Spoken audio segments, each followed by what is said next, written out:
राधे राधे नमस्कार। तो आप सभी का स्वागत है मेरे इस न्यू वीडियो में। तो आज मैं आपको बताऊंगा, आज हम न्यूज़ एक सब्जेक्ट है एमएससी का, जो हम स्टार्ट करेंगे कॉम्प्लेक्स एनालिसिस। जो सब्जेक्ट है हमारा उसका नाम है कॉम्प्लेक्स एनालिसिस। कॉम्प्लेक्स एनालिसिस का चैप्टर 1 डिस्कस कर रहे हैं। चैप्टर 1 बुक क्या है? डीजे जेल की बुक है, complex number and the complex plane.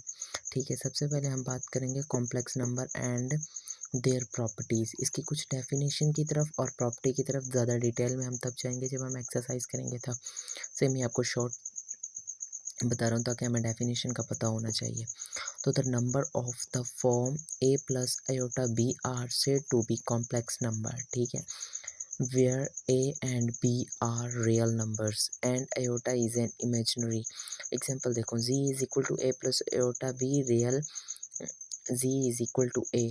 जो हमारे पास a है ये मतलब जिसके साथ आयोटा नहीं होगा वो हमारा रियल होगा, और जिसके साथ आयोटा होगा वो हमारा इमेजिनरी पार्ट होगा।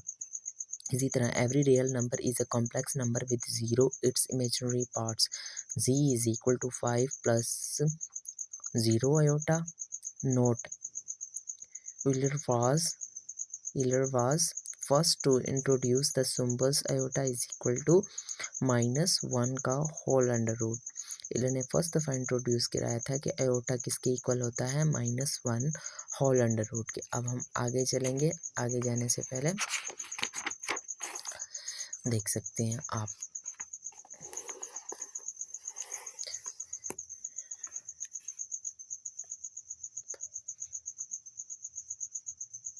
तो आप देख सकते हैं कि क्या कह रहा है। आज जर्मन मैथमेटिशियन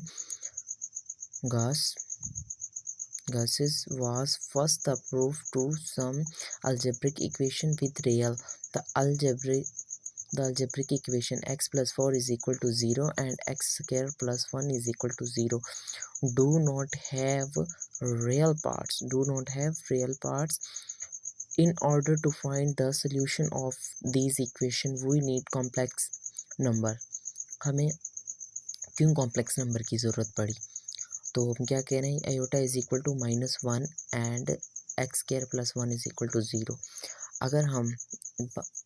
अगर हम बात करते हैं इसकी x plus 4 is equal to 0, अगर x यहाँ पे आके नेगेटिव का हो जाएगा तो एक्स स्क्वायर का अगर हम दोनों साइड पे स्क्वायर रूट लेंगे तो यहाँ से ये कट जाएगा। आप कहोगे यहाँ पे अगर यहाँ पे जस्ट 4 होता तो कट जाता, लेकिन यहाँ पे ये माइनस में है तो आप इसको आयोटा इज इक्वल टू -1, क्योंकि अगर हम 4 को बाहर निकाल दे तो अंदर क्या रह जाएगा? -1। अगर ये देखो iota square is equal to -1, ये पहले ही बता चुके हैं, तो यहाँ पे इन्होंने वैसे ही वो किया है और -1 रह जाएगा, क्योंकि एक जगह पे मतलब सब 4 को साइड पे कर लिया और -1 को इसी के अंदर रख लिया था। तो -1 की जगह पे हमने यहाँ पे क्या रख दिया है?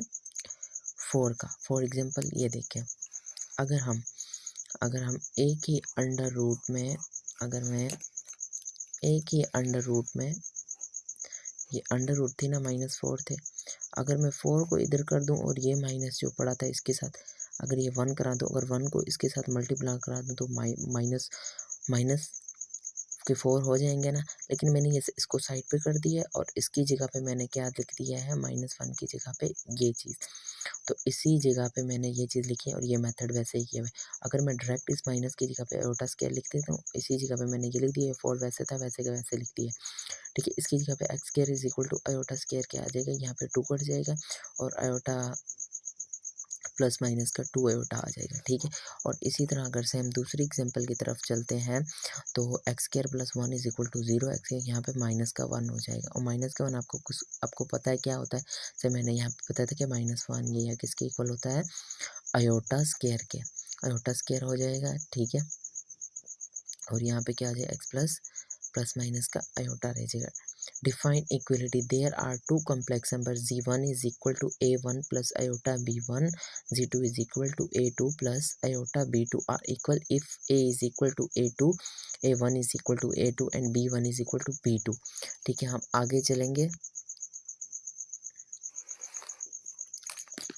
आगे हमारे पास है real z1 is equal to real z2 and imaginary z1 is equal to imaginary z2. For example, 3z is equal to 2 plus 9 iota. Solution, let z is equal to a plus iota b. ठीक है, आगे क्या करना है, 3z is equal to, ये इसके equal था, ठीक है।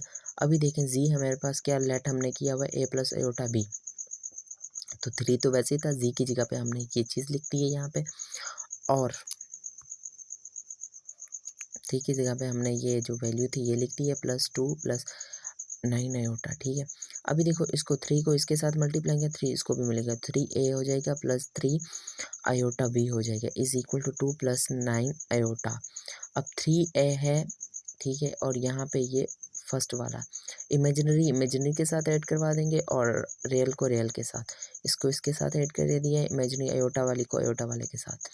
अब देखें मीन के यहाँ पे 9 आयोटा था, और अगर आयोटा यहाँ पे आ जाएगा 3a, यहाँ पे ये 2 आ जाएगा, और इसी को हमने क्या लेना है, इसी के साथ लेना है, आयोटा आ जाएगा, ठीक है।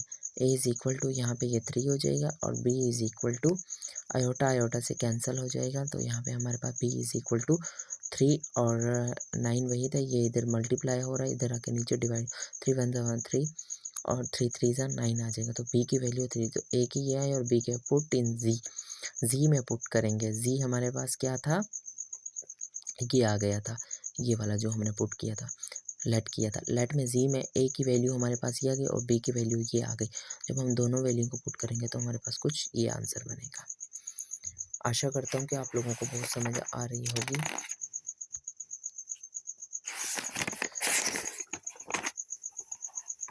आगे ये कुछ प्रॉपर्टी है, आप है ना डायरेक्ट जैसे बुक में लिखी है वैसे भी कर सकते हैं, और ये क्योंकि प्रॉपर्टी इतनी मतलब पेपर्स के लिहाज से और वैसे इम्पोर्टेंट तो है, अर्थमेटिक ऑपरेशन, देखो addition of the complex number, addition के लिहाज से ये इनमें एडी किया गया है सिंपल सा, और ये सब्ट्रैक्शन के लिहाज से इनमें सब्ट्रैक्ट किया, मल्टीप्लिकेशन के लिहाज से मल्टीप्लाई कराया, आइडेंटिटी के लिहाज से एडिटिव आइडेंटिटी के लिहाज से यहाँ पर ऐड करवा गया है आइडेंटिटी को, ठीक है।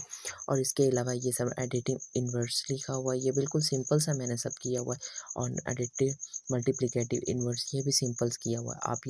आप ये सब करेंगे ना ध्यान से तो आपको इजीली समझ आ जाएगा, ठीक है। क्योंकि ये सब्जेक्ट ऐसा है कि हमने इनको साथ साथ करना है और मुश्किल है थोड़ा, तो आगे है डिवीजन की, और ये डिवीजन की भी प्रॉपर्टी आ जाएगी, ये कम्यूटेटिव लॉ ये भी एक प्रॉपर्टी है, और ये मल्टी एडिटिव लॉ भी, एसोसिएटिव लॉ भी, ये भी एक प्रॉपर्टी है। ये जितनी भी प्रॉपर्टीज़ थी ना वो मैंने लिखी हुई है, डायरेक्ट आप मतलब कर सकते हैं, इजीली भी कर है जो आप समझ सकते हैं। यहाँ पे मैंने बिल्कुल डिटेल से क्यों एक एक स्टेप किया हुआ है, ठीक है। आगे हम चल रहे हैं फर्स्ट एक एग्जांपल की तरफ। If z1 is equal to 2 plus iota 4 iota and z2 is equal to -3 plus 8 iota, और यहाँ पे a हमें दिया हुआ है ये और b हमें दिया हुआ है ये। अगर हम z1 की बात करें तो z1 ये दिया, z2 ये दिया हुआ है, सिंपल से हमने इनको पुट किया तो ऐड करवाएं, ऐड कराने के बाद ये कुछ रिजल्ट ये ना, और b को भी हम जब b में क्या करवाया हुआ है, इन्हीं को बी में हमें देखें इधर 8 दिया हुआ है, इधर कुछ निशान नहीं है, कुछ भी हमारे पास जो साइन नहीं है, तो यहाँ पे क्या हो रहा है, मल्टीप्लाई हो रहा है, तो हमने यहाँ पे इनको मल्टीप्लाई कराने के बाद कुछ हमारे पास रिजल्ट ये बन गया, एडिशन के लिहाज से कुछ रिजल्ट लिया, तो ये पार्ट भी हमारे पास कंप्लीट हो गया है। हम चल रहे हैं आगे की तरफ। आगे एक ये सिंपल सी एग्जांपल है, ठीक है। If z1 is equal to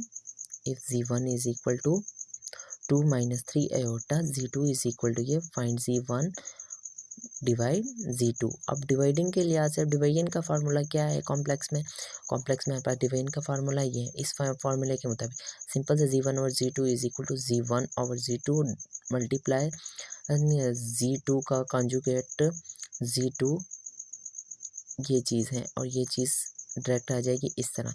तो इनको जब हम सिंपल से इस फार्मूले के लिहाज से पुट करेंगे तो ये आ जाएगा, इसको जब हम सिंप्लीफाई करेंगे तो हमारे पास कुछ ये आ जाएगा, और इसका स्क्वायर ले लेंगे और प्लस माइनस माइनस आ जाएगा, लेकिन इसको डायरेक्ट से मल्टीप्लाई कराएंगे तो आयोटा माइनस आयोटा क्या आ जाएगा, -1 आ जाएगा। तो इसीलिए माइनस आयोटा स्क्वायर क्या आ जाएगा, -1 को इस माइनस से कराएंगे तो डायरेक्ट प्लस आ जाएगा। तो यहाँ पे ये डायरेक्ट स्टेप किया हुआ है, यहाँ पे ये नीचे इनको सॉर्ट आउट किया तो 52 बन गया, इनको सॉर्ट आउट किया तो हमारे पास ये बन गया। जब हमने इन दोनों को Z1 और Z1 डिवाइडेड Z2 इनको मज़ीद हमने सिंप्लीफाई किया तो ये आ गया। ये इसको भी मिला, ये इसको मिला, सेपरेटली हमने इनको कर लिया है। एलसीएम लिया हुआ है, एलसीएम को हमने दोबारा रीओपन कर लिया, रीओपन किया है तो हमारे पास कुछ ये स्टेप बन गए। इनमें जब ये कैंसिलेशन जो हो रहे हैं होने के बाद हमारे पास कुछ ये आंसर ये रियल पार्ट को रियल से अलग कर देना है, इमेजिनरी पार्ट आयोटा वाले को अलग कर देना है। तो इसी तरह हमारी ये एग्जांपल भी कंप्लीट हो चुकी है। तो हम आगे चल रहे हैं एक और एग्जांपल की तरफ, ठीक है। ये एग्जांपल है reciprocal, find the reciprocal of z is equal to 2 - 3 iota. ये भी simple by the definition of division, उसी फार्मूला की वजह से हमने जो किया है चेक वेरिफिकेशन, ये Z1 ये सब करने के बाद सिंपल सा है उसी तरह। तो ये सब करने के बाद हमारे पास जो लास्ट में आंसर क्या आता है देख सकते हैं आप, क्या आंसर आ रहा है, ये आ रहा है, ठीक है। आशा करता हूँ कि आप लोगों को ये समझ आ गई होगी और थैंक यू सो मच।